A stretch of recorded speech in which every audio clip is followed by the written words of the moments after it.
came through. It was a short event, but it was there. It was like, wow, where's what's going on? Need some rain. Mm-hmm. So I guess we can start.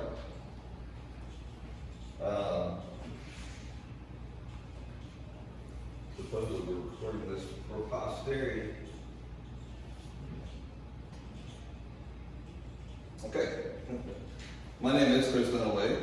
I am the extension agent for Jefferson Parish.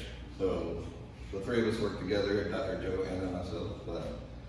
And at St. Bernard Plaquemine, Dr. Joe's Orleans, and Jefferson. So, we get a lot of questions about trees. That's one of the things we like to talk about is trees, and we like trees. But there's a lot of things you need to think about when you're selecting a tree. And you got to think about the pros of having a tree. It can be attractive, they can provide shade, produce fruit, provide privacy. They can even increase the property value. There's also studies that say they give you peace of mind, and they increase test scores, and they improve health, and all these things. Of course, there's something to be said about that, because if you go in poor neighborhoods, there's no trees. Whereas rich neighborhoods often have lots of trees. Cons, they can be expensive to maintain. That's a big deal. You really need to put away like money every year. Like, have a budget for your tree. They can make a mess. They can damage homes, sidewalks, roofs, and pipes. And they can definitely harm neighbor relations. If you plant the wrong tree and they don't want you shaving their flower garden or dropping berries in their pool, then you could be in trouble.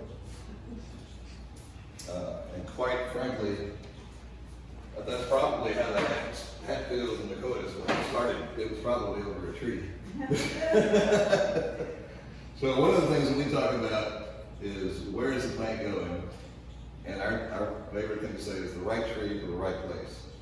It's very important because selecting the right tree for the location is critical to the health of the tree and benefits that you derive from it.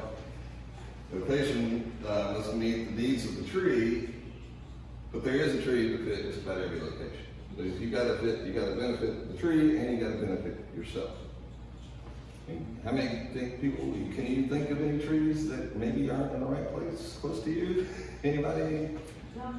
Sweet gum, with the gum balls that fall where I walk. That's a good, I park under a crepe tree. Crepe trees are terrible trees to park next to where you want to park. Sycamores. There's all kinds. People that live across the street, you get all their leaves.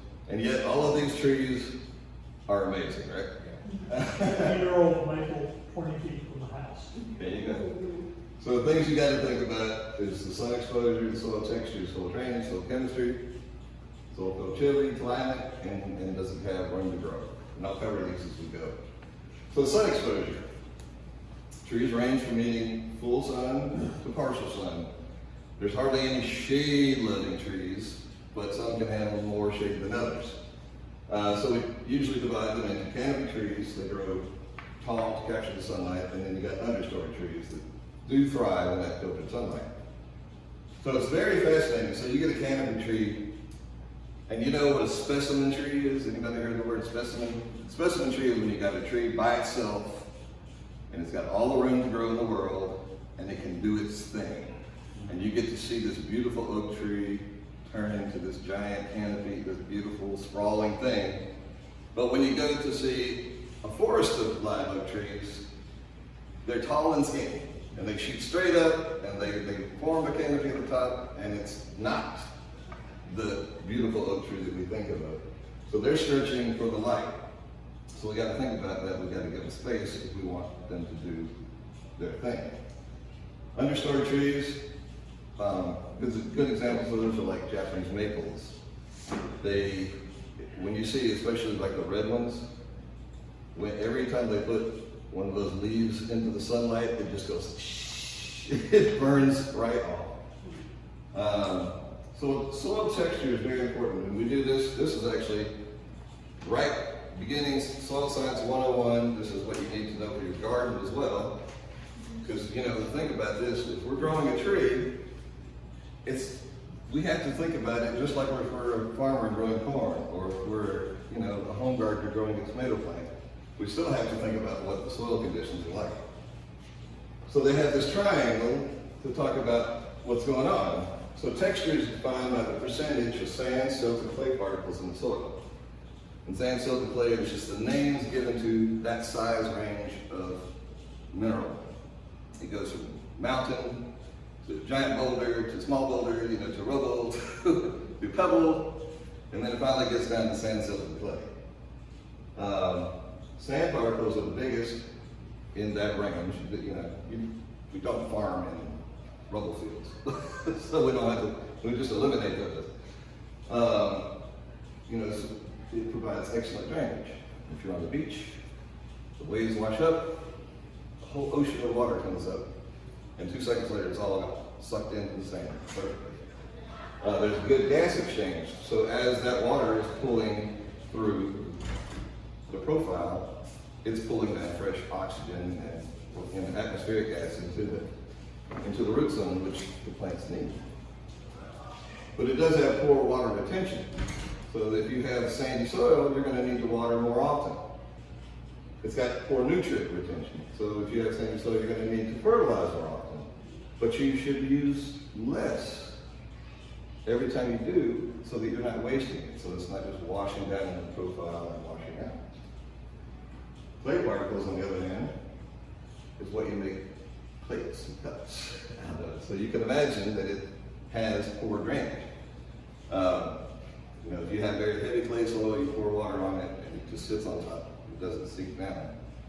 So it's the exact opposite. It's got poor drainage, poor gas exchange, but excellent water retention and excellent nutrient retention. Because it can lock on to those pieces of the nutrients. The drainage is how quickly does the water leave the soil. Depends on many factors, including soil texture, elevation. High things drain faster than, if you have a hill or raised beds or something like that. Just the weight of the water is going to push it down and cause it to drain better. Organic material content, soil compaction, and landscape design.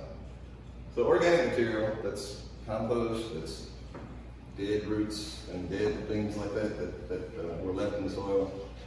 They provide channels and they keep those particles apart like a referee. And of course, soil compaction, I'm going to talk about that in a minute. It's just the space between those particles. And the design of the landscape has got a lot to do with it. You don't want to build the grade with things going inward usually. You want it to go away and stuff like that. Soil chemistry is very important. Primarily, you were worried about the pH, the acidity of the soil. And it goes from 0 to 14, with 7 is neutral, then less is acidic, and more is alkaline. Now this is very important because if you look at this neat chart here, you can see that this is the availability of different minerals and nutrients at these different pHs. So when we get down here to 4, which is where blueberries like to grow, they don't get very much molybdenum. They don't really get very much copper and zinc, minimal boron, minimal magnesium, tons of iron though. So apparently, blueberries have developed to be able to eat and buy with very little. Whereas on the other hand, they might just get too much. So we usually grow plants here between this 6 and 7 range, that's like the golden range, and you can see that all of your nutrients are really readily available at that pH. It's just chemistry and things going on that if it's too high, then it locks onto the particles or it just doesn't get released. You can talk to Dr. Joe about all that kind of stuff. But soil fertility. So how much of these necessary plant nutrients are present in the soil? So we know that we have to have the pH to even have it available, but we need to take a soil test to see what is there. And you can get the test kits right across the way. You take a composite sample. So if this is my bed, I would take 10 little samples, put them in a clean bucket, mix it together. You label the bag first. It's a lot easier to label the bag first. Fill out the paperwork, drop it off, send it to the lab, and they should come back and they tell you. It won't tell you nitrogen because you always have to add nitrogen. Nitrogen is atmospheric changes from day to day, so, all the recommendations are just, based on adding nitrogen and seeing how good it did, and then, getting the results from that. So all our recommendations are actually based on field trials. But they can test for phosphorus, potassium, and a bunch of other stuff, and the pH. Climate is very important. I think probably Anna covered this with her fruit talk. I don't know if you want to hear it earlier, but so it's important to know that we here in the New Orleans area are in the hardiness zone 9A. Live oak trees thrive in zones 7 through 10. So we're in the place for live oaks.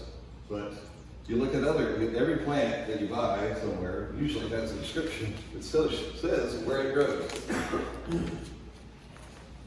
So you want to make sure that it says that zone 9A is in that range. There's also a heat zone map. So it's like, okay, so the hardiness thing is how much can it handle the cold. This one is how much can it handle the heat. So there's a lot of plants that they might be able to survive a hard winter, but when it gets to July and August, they melt or catch on fire or something like that. So we have to make sure that this is not necessarily listed on all the plant things, but it's something to be aware of. That we're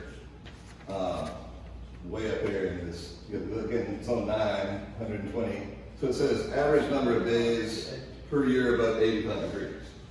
So we're here 120 to 150. So that's important. The chill hours map is very important. It has a lot to do with flowering plants and especially a lot of your fruit trees and stuff like that. This is one of the reasons we don't get to grow apples or pears or peaches. It's because a lot of these trees require a lot more chill hours than we get. And chill hours are defined as the number of days between 32 degrees and 45 degrees. So flowering fruit trees require various number of chill hours to bloom properly in spring.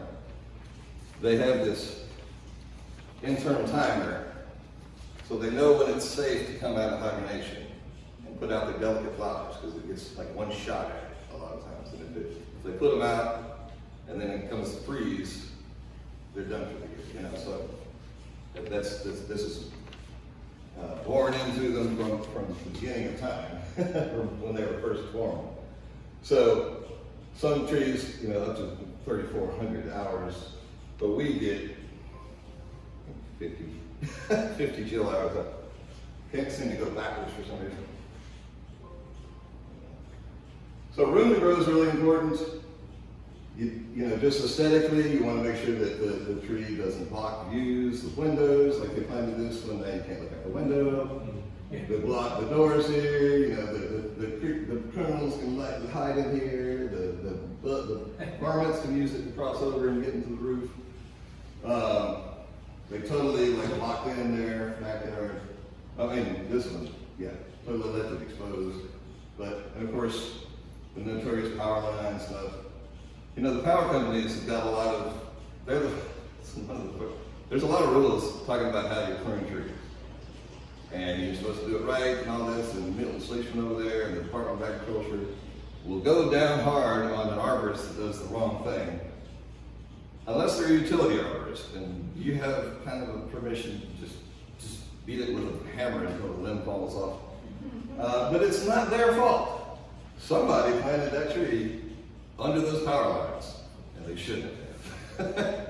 I mean, it's not very often these days is somebody running new power lines. I mean, there are some subdivisions and stuff going in, sure.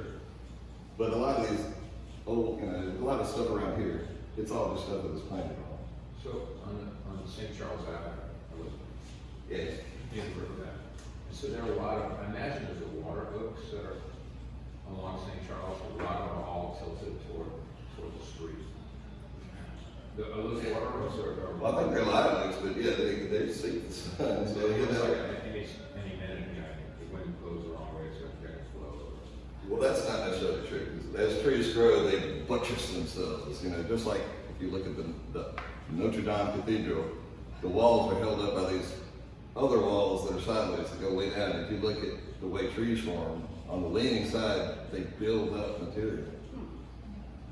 So this is an interesting thing I found online. If you go like from the street, you don't want anything that's going to be over 20 feet tall. Then you can get in the medium sized zone, maybe in the front yard. You're trying to little delicate trees, something like that, or bigger trees. Around here you get crazy trees in the front yard, but in the backyard is usually where you have the bigger trees that clear everything, that don't block stuff. But just another one. You know, there's one of the coolest things I ever saw was a tree. I was driving down the road, and there were some big power lines, and it was like a rural highway, and somebody had planted 2 identical species tree on either side of the power lines, and so the people who pruned it just pruned it straight up. So when as you're coming along, you saw it was like it made the perfect canopy. But it was 1 tree, 2 trees. So if you lined up with the straight, it looked fine. But then the more you got sideways to it, the more clear it looked. You're like, what? It was brilliant. So these guys are doing what they can. It'd be nice if they would at least do some proper cuts. But if you drive along on the interstate, like by La Place, you know, when those trees start coming in from the swamp, they just use the dullest thing they can to just beat them off. They're not cut, they're just beaten off. I've seen them knocked off with a tractor bucket.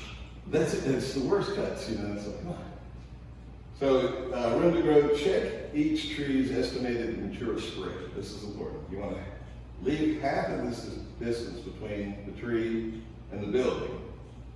So if it's 12 feet, you want to at least leave 6 feet between something all around it. But if there's more than 1 tree, you have to space them so that all of them will have mature. So you basically have to add up half of what you take half of the mature spread of all the trees and add them together. So if you have 2 trees that are 10 feet, it's fine. But if you get like a small tree and a bigger tree, you know, you have to tweak it over. So just give them room to spread out. You can see that in this nice design, this is pretty typical landscape design. You know, the trees have room to spread out. Maybe a little overlap here and there for aesthetics. Even the shrubs have room to grow. I lived in a house that somebody did, years ago, and when they put it in, they put in azaleas in 1-gallon pots, and they're like, let's put them so they touch each other. And 20 years later, it was a hedge. It looked like something out of Sleeping Beauty. After you had to fight your way through. This is important. This is a great use of trees. Trees as shade. Properly placed trees can reduce home energy consumption by up to 30% for providing shade for the roofs, walls, and moderating the effects of wind and rain.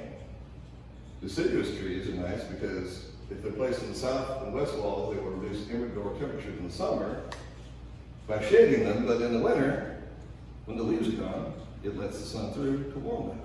Nice. So this is my house. Oh no! You gotta do that.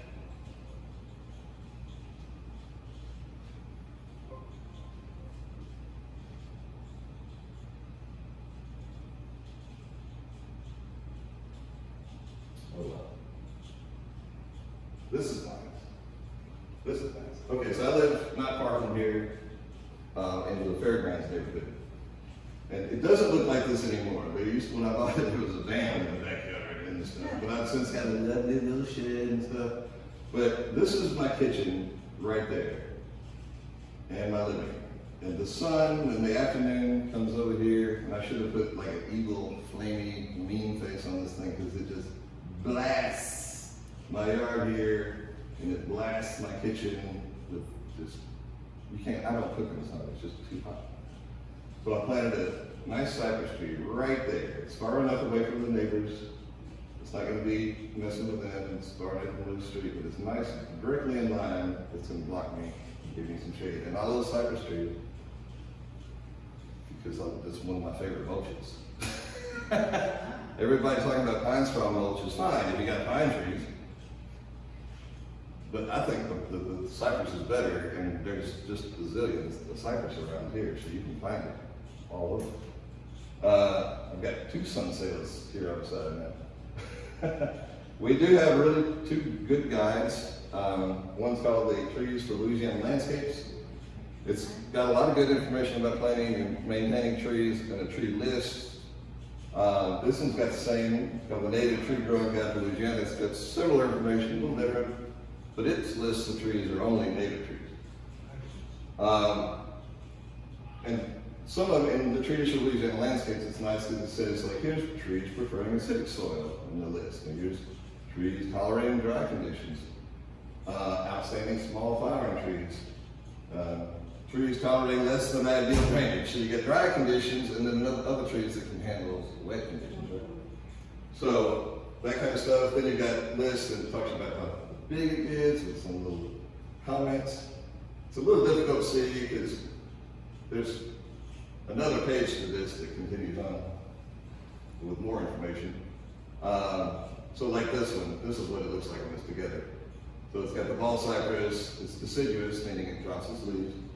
It can be up to 100 feet tall. It's got 25 to 35 foot spread, pretty rapid growth. Then it slows down, it likes moist to wet soil. It does have fall color, and knees. When you said cypress, that's what you meant, a ball cypress? I actually put a pond cypress in. Pond cypress. And there's different varieties and stuff like that you can look into. But just as a kind of just general information about it. Planting, the best time to plant trees most of the time is in the winter, when the tree is dormant. If it's a container tree, it's not necessarily problematic, but I want to tell you why in a minute. But container grown trees are more forgiving than bald and burlap trees, but that's not necessarily always the case. But if you're going to go cut a tree out of the ground, which is what they do for bald and burlap trees, they have trees growing on farms, and they get to a certain size and they just use this big thing and it cuts it out of the ground.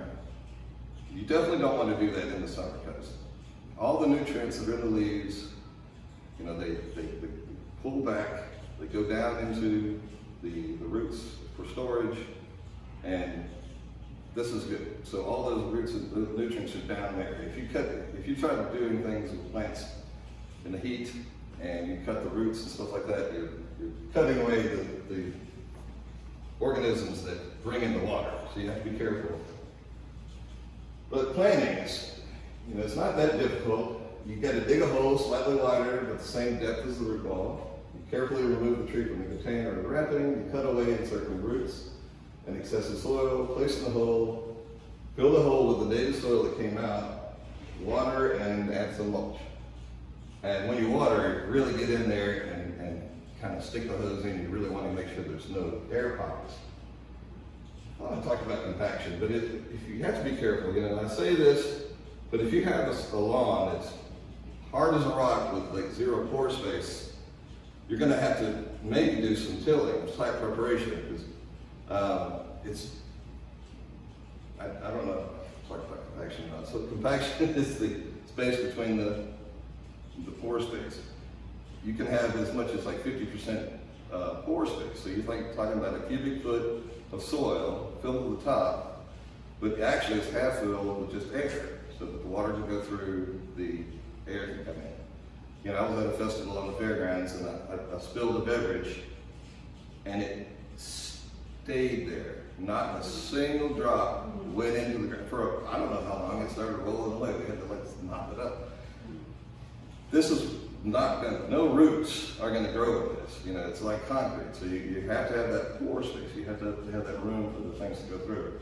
So if this means you have to till or aerate the soil or something like that, then that might be something we need to do. Encircling roots are a big problem. Just look at trees.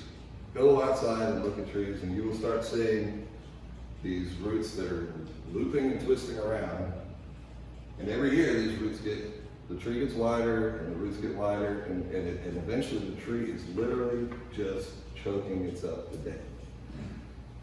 But one of the things that happened is that the trees are grown in containers, and when the roots, you all know, when the roots hit the side of the container, they start going round and round, and they fill up the container. And we've all been told that you should score the roots, or tease the roots, or this and that and the other. Well, they finally did some research and found that that wasn't the way to do it. That you should take that circle, you take your saw, and you cut straight down, and you turn that circle into a square. And now all those roots that were just twisting around, that were going to be a problem, they're all cut off, and now that they're ready, they're pointed straight out, they're ready to go straight into the new soil. So if you're cutting off all those roots and you've got a lot of green stuff on top, you're probably going to kill the tree. Another thing that's important is, like, when you put an acorn on an acorn falls on the ground and starts sprouting, that tree is set. It knows that everything from here down is underground and everything from here up is above ground. And that's important because, like, if you look at a root, the material on the outside of the root is a lot different than the material on the outside of the bark. And that's just like where it is. Now, that, like I said, that acorn that grew by itself knew that. But if you take that acorn and you put it in a pot, and it grows, and you put it in a little pot, right? And it gets this big, and then you put it in a bigger pot, and it gets this big, and you put it in a bigger pot. Well, sometimes somebody may have put that level too high or too low. Usually it's too low. So now the tree, instead of having, this part be, above ground, suddenly there's like a couple inches that should be above ground that are now below ground. And it gets confused, and it starts making these weird little roots. They're adventitious roots, they're called. They tend to like circle. They tend to like want to circle a lot. So you have to actually put your finger down in the soil, and the very first lateral root, the one that goes this way, should be no more than 1 inch below the soil. So you kind of poke around and you feel it, and if it's 1 inch below the soil, you're good. But if it's like 4 inches below the soil, you'll need to take that thing, lay it on its side, and very carefully cut down to within 1 inch of that. And then you peel it off like a bun. And like this left all this area here that should have been above ground. Remember the whole keep the hot side hot, cool side cool? You want to keep the above grounds above ground and the below grounds below ground. And also mulch. If you hear about volcano mulch, you ever heard of volcano mulch? If you take your mulch and you put it way up on the bark of the tree, you're actually confusing the tree, and you're putting that up on the bark, and it should never be up on the bark. So this is actually kind of neat. This is so that they wrap those up in a bag and put soil in there, and just 6 weeks later, all those cut off roots, like I said, they're just going straight out, ready to go into that soil. Tree maintenance. There are a lot of ways to kill a tree, and some do try them all. There's unfortunately back here behind us in the garden, that beautiful outdoor kitchen, right? There's an oak tree just if you're standing at the kitchen counter to the right. They killed it. They killed it as if they had just gone up there and shot it. Because to build that outdoor kitchen, they came, all the work came into that back cave over there. And they put in this road of compacted material, and they packed it down, and they proceeded to drive concrete trucks and bucket trucks and iron trucks and all this all over it. And at the end, they scraped it all off. If you go look at the tree, it's still standing, and it's still got a couple of green leaves on it. But it takes a long time to really thoroughly kill the tree without cutting it down. They kind of usually drag on. So all around town, you're seeing declining oak trees and declining trees because the conditions are just so bad, and somebody did something. Dead man standing, But we do a lot of these things, cutting through the roots, not watering, overwatering, all these kind of things. It's important. Lawns are a big problem. Like just about everything that is good for a lawn is bad for trees, and vice versa. When you water a tree, you want to water deeply. Anytime you're dealing with the root of a plant, you need to get the water down as deep as that root is. So trees, if they're growing 18 to 24 inch of roots, you gotta water until it gets down to 18 to 24 inches, and it can take a long time of a nice slow trickle. And if you do that, you're gonna kill your grass. Your grass only wants to go watered up to 6 inches deep. So if you're only watering your grass, then you're leaving your tree dry, and or it's just gonna make the roots that are only 6 inches deep, and guess what? That's a weak tree. Foot traffic causes compaction, it damages the roots. Weed control.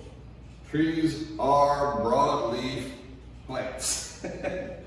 So when you get a weeding feed, what it's doing, it's a selective herbicide that kills broadleaf weeds. It says on the package, do not apply the roots on no trees or shrubs, because it will kill them. And then fertilizer, you know, you're not getting that much for the grass, and blah, blah, blah. This is from Lake Alexandria, and their little garden district is the first place that I saw that just about everybody was doing what they should be doing. Everywhere that a limb reached, there was a garden of it. And it didn't have to be a flower. It could have just been lirio or fern or something like that. But you didn't have to take care of it. There was just little paths that went around the grass between. So you can still have a little grass, but why do you want to be doing that? Girdling is a big problem. Different things get wrapped around the tree. A lot of times it's just the things that we put to hold them up, the stakes. So this is in the library in Laplace. They rebuilt it after Hurricane Katrina. And they got the landscape company to come in and put these pretty cypress trees in, and every one of them left the support on. And this tree was fascinating because when I saw it, I couldn't figure out why it had these giant branches. Why was it doing that? It's because where that strap was, it completely cut it off. And this part is just eventually going to fall over. But the nutrients were getting kind of directed. So in this case, it was apical dominance is what it's called. If you go to a tree and you like break off the top, it'll make two. So this is like semi-apical dominance. So it was still there and it was still producing enough hormone to kind of keep them from being dominant leaders, but not enough to keep them completely doing it. So all over the place you look. This was in Araby. I mean, these trees are dead. It's just going to snap there. This is right over here in the sculpture garden. You know, they've got $1 billion worth of art, and this gigantic pine tree with the lights on it is just going to fall over and like next time the wind blows. I don't know. That was not a good idea. They strapped it up there. You know what a snag is? A snag is when you leave a stump. Snags, sometimes they usually are falling over and hanging, but if you can't afford to take all of your tree out of the yard, take at least up down to 15 feet. And you can leave that in the wilderness, you know, the woodpeckers get in there, the owls move in, you know, things like that. So you can, it's sometimes fun to leave snags. But it takes away the dangerous part that's going to fall on somebody, but you leave the part that can keep. And plus, if you got these big, you mentioned water oaks. If you have a water oak in your backyard and it's big around that 3 people can't put their arms around it, it's an extra $5,000 for the last 10 feet. Yeah. Pruning is really important. Either when you're intentionally pruning or if a limb breaks, you need to go and clean it up. Bark, the way trees grow is they have little places on the ends of all the branches. They're meristematic tissue that's really fascinating. It can become anything. It can become branch, it can become leaves, it can become fruit. So it's growing, that's why it grows out. It's got the same kind of thing at the root tips, it grows out. And then there's a band of material around the outside called the cambium layer. That's where the vascular tissue is. So you got the straws that carry the water on the inside, and you got the straws that carry the food on the outside. And the straws that carry the water are going to become your wood. That's your bark. The ones that become food are the bark. And every year, you know, you'll notice that bark is usually like cigarette shaped. It's because if you took the very top of all the bark and you took it off and you put it together, you would make the original tree. And every year, a new layer gets added so it breaks and gets forced out. It's like if you were to put polka dots on a balloon and blow it up, they get further apart. That's what's happening with bark. So, if you cut off a limb in the middle, there's nothing that's going to close in around that. See, when trees don't heal, they seal. So there's nothing, so what happens is, if it's pruned wrong or if it's broken in a storm, it's hanging out here, and eventually the water's going to get in there, the beetles, fungus, all kinds of stuff, and it starts rotting. And then it comes in here, and then it's, straight into the heartwood. Boom. Now the entire tree is going to hollow out. If you prune trees correctly, and you prune them like here, if you prune them back to where they're coming off of the next biggest thing, then what will happen is this material will come around and it will seal it off. So when you prune it, you should prune it right against the Right there. against the tree. So if you have a really small, you can usually see it. Usually there's like a lot of trees, there's almost a line that says cut here. Because it makes, as that branch is getting bigger, there's like this buildup between the two, where this material meets that material. So there's a little buildup. And you cut, if it's a small enough tree, you can cut right through. If it's a big branch, you do the free cut method. Because if I was to cut this right here, if I was to go up with my saw, what's going to happen? The weight's going to pinch it, and I'm not going to get anywhere. And if I go down with the saw, it's going to get to be about right here, and it's going to break, and it's going to tear all of that bark with it. And that is the difference between like a little paper cut and a road rash. It takes a lot longer to heal, like just something that got ripped. So what you do is you go ahead and cut a little bit underneath, a little further away from where you want. You go ahead and go all the way through on your second cut, and it will split, but it's going to come here and stop. And then you go ahead and cut off that little stump. So, one of the biggest things I have, one of the biggest, worst diseases for trees around here is weed eaters. That layer of vascular tissue, that's the veins and arteries of the tree. We don't like it when we cut ourselves, right? Bleeding out, things like that, bad things happen. The same thing happens to the tree. If you cut through that layer of delicate material that's carrying that's carrying all the food and the water up to the tree, it's gonna die. Now you're gonna whack it here one day, and then you're gonna whack it here another day, and then you're gonna whack it here another day. So it's not always fast. It takes a minute. I went out to a guy's house and he had this little lemon tree, and it was only staked on one side, and then there's all this tall grass around it. And I didn't have to look. I knew what would happen, exactly what happened. I blew the grass aside, and sure enough, he had almost cut through the thing with a weed eater. There was absolutely no roots on that whole side of the tree. I was like, get rid of it. It's gone. Put mulch around. This is why mulch is important. Mulch keeps you from bumping things into it, for one thing. This crepe myrtles, this one wasn't a crepe myrtle, but crepe myrtles are one of the ones I see the most damage of, because it's so thin. You know, crepe myrtles actually exfoliate that bark layer, so it's paper thin skin, you know, there's not much left. This is over here that's the fence for the fairground, right? I could not figure out why this person did this to this tree.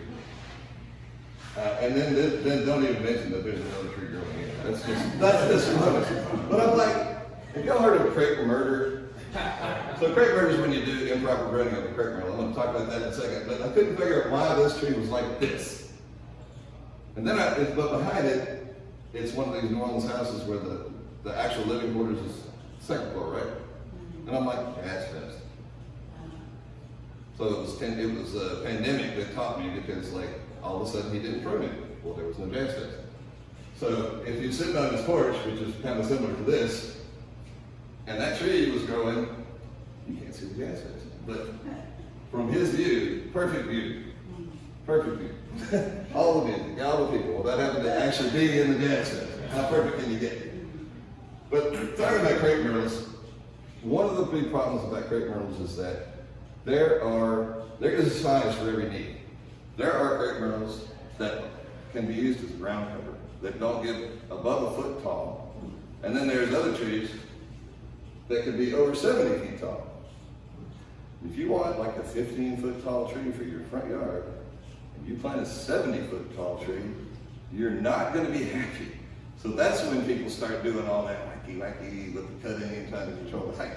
How can you tell what one, because when I bought my house, somebody had already planted the crepe myrtles there, so how do I know what size I have? Well, you can look at the color and maybe get some, and then you also see how big it is. How old is it now? So there's different colors.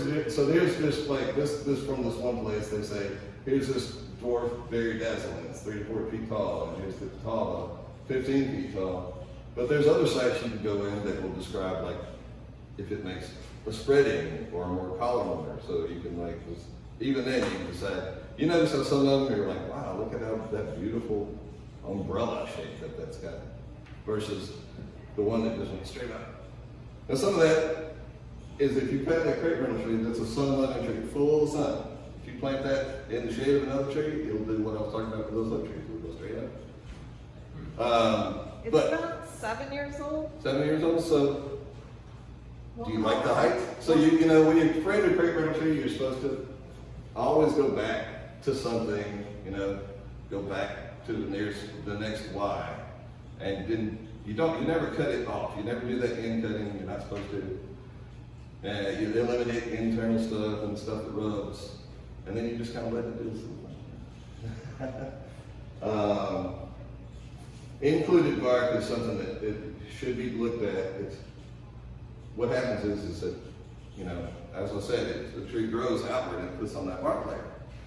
Well, if you have two branches that are going at an angle that's too obtuse, that bark layer will start building up between them.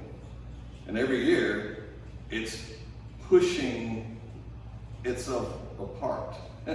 So eventually, something like this happened. This was over at the South Park over in Metairie, and this whole section of tree just broke off. Here's like kind of what it looks like on the inside. So here's the Y, here's the actual outside of the V. But all this stuff here is bark that's built up. There's no strength there. Did you know, like an oak tree, when you see, if you guys ever split like oak tree, you ever see the guy shows when the guys are out there splitting fire when they're like whack and it goes flying, whack and it goes flying?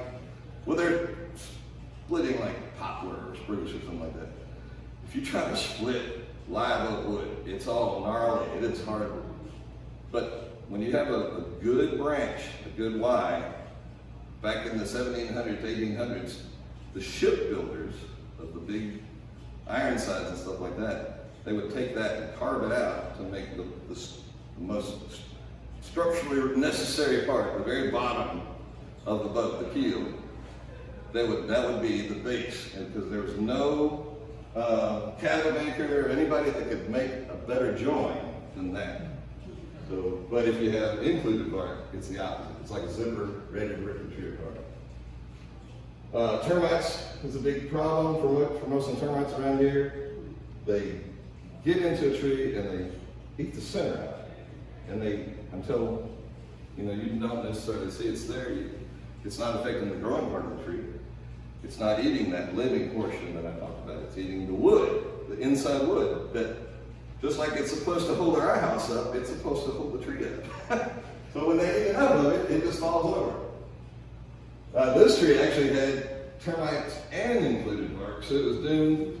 And I want to tell you, this is the nest. This is the nest that they can build in there. You can see next to my tiny head how big it is. Big head, I'm sorry. Sorry, Mom. But if you want to learn how to inspect your trees for termites, scan this QR code or just like search LSU trees for termites. This is a pretty nice one that we really cover because you want to look at the back of the base, you want to look on the trunk, you want to look at places where limbs have been cut off.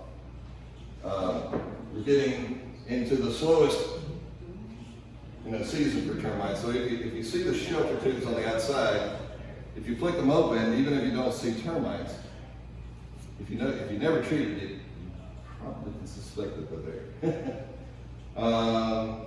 Lichen is another thing we get a lot of questions about.